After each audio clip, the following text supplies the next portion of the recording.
I traveled earlier to London and Paris. I decided that I wanted to keep doing that, and I put that into my high school preference. So I started looking at schools that had traveling programs that they did study abroad. I had about 8 schools on my list in which I researched, studied. I wanted to go to Brooklyn Tech because I felt that getting inside a high school that's very good at almost everything they do, that if I did that, I would be guaranteed a good college to be looking at me. I was good friends with my guidance counselor, who always kept me on top of my schoolwork.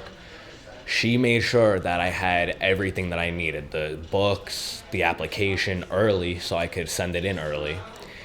And basically just picking the high schools was the biggest challenge. I was assist a little bit and not much. And my mom didn't know much about the process either, so basically it was more like I had to do it by myself. I would ask for help, but there were also about a couple hundred or 300 students also asking for help. So I guess I was probably put aside or not given much attention to because there were other people who had better grades, I guess, and they were probably seen as, oh, this is the kid I need to worry about more than rather the kid who has the low grades. I took the high school test to get into the specialized high schools. Fortunately, I failed by a little margin. It's not fair, but okay. I wrote down my top choice, which was, I believe, Midwood, and then kept going down. I actually got accepted to my 6th choice, which was Grady, and I got accepted there. All my peers were going to Grady and were like, oh, I'm gonna see you there, another 4 years together. But then after looking up the graduation rate and things like that, how much kids go to college, I realized that wasn't the school for me.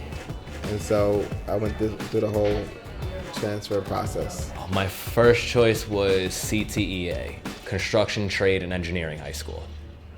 I wanted to go there because I wanted to end up being an architect, but then I ended up going to Adams, and I'm into sports medicine now. I chose the best schools because I wanted to get to the best school, but my grades were terrible, so they didn't accept me. None of the schools that I applied to really called me back. I feel that it worked out, even though there was a time when I felt that since I wasn't in that specialized high school, people might look down on me or I'm looking down on myself. I got this sheet in the mail saying that since I didn't get into my choices, I had to get a new list of schools that were on my standard. And within those schools, there was a school named after Frederick Douglass Academy. But at the same time, I also got in the mail just in time this letter from LaGuardia. But they wanted me for dancing, and I didn't really want dance. So I didn't want to dance ballet for LaGuardia, so I didn't want to go to that school. I don't know if there's any way to make the process easier. It's basically you look in the book, you see the schools that you want, you write it down, and you hope you get into it. There's no way to make it easier. There's really no way to make it harder.